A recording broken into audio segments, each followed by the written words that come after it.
Video کو like کریں، ہمارے چینل کو سبسکرائب کریں، پاس والی بیل آئیکن کو دبا دیں تاکہ ہماری آنے والی ہر نیو ویڈیو کی نوٹیفیکیشن آپ کو ملتی رہے۔ میں کہتا ہوں شادی سے پہلے ہر نوجوان کو چاہیے کہ میرے آقا صلی اللہ علیہ وسلم کی ازدواجی زندگی کو بھی پڑھے۔ یہ نہیں کہ تم مرد ہو تو ساری خدمات تمہارے لیے ہونی چاہیے اور تم عورت کے لیے کچھ نہ کرو۔ جیسے کہ بعض لوگ جب بھی عورتوں میں خطاب کرتے ہیں، بیان کرتے ہیں، تو سب سے پہلے عورتوں کو یہی بتایا جاتا ہے مرد دن بھر تھکان سے چور چور گھر میں آئے تو تم اس کو مسکرا کر کے استقبال کرو۔ یہ عورت کے اوپر فرض ہے، تم اس کو مسکرا کر استقبال کرو، اس کی تھکان چلی جائے، تمہیں ایک صدقے کا ثواب ہے۔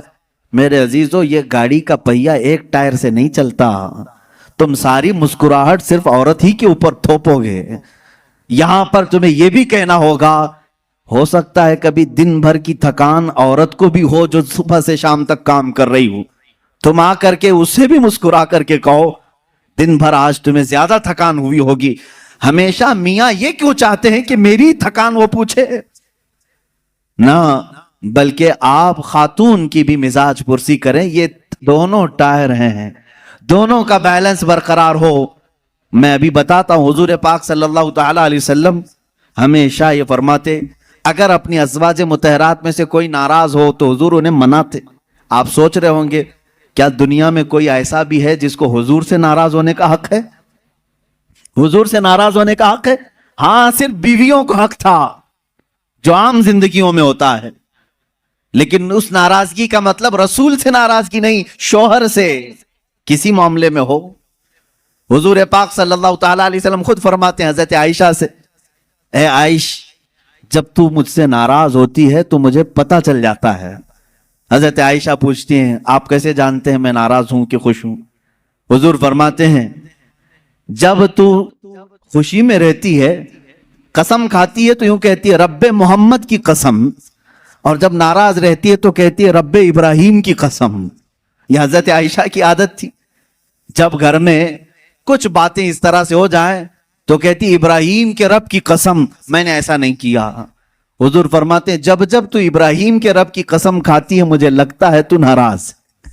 حضور مناتے ہیں، یہ نہیں کہ کائنات کے آقا و مولا سے تجھے روٹنے کا حق کیا ہے۔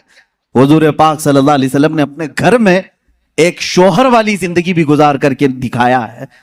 ایک مرتبہ حضرت عائشہ صدیقہ رضی اللہ تعالیٰ عنہ گھر میں، حضرت زینب ایک دوسری زوجہ ہیں حضور کی، حضرت زینب بنت جہش رضی اللہ تعالیٰ عنہ آئیں، حضرت عائشہ میدے کا شیرہ بنا رہی تھی، آٹے کا ستو جس طرح سے ہوتا ہے میٹھا کچھ بنا رہی تھی۔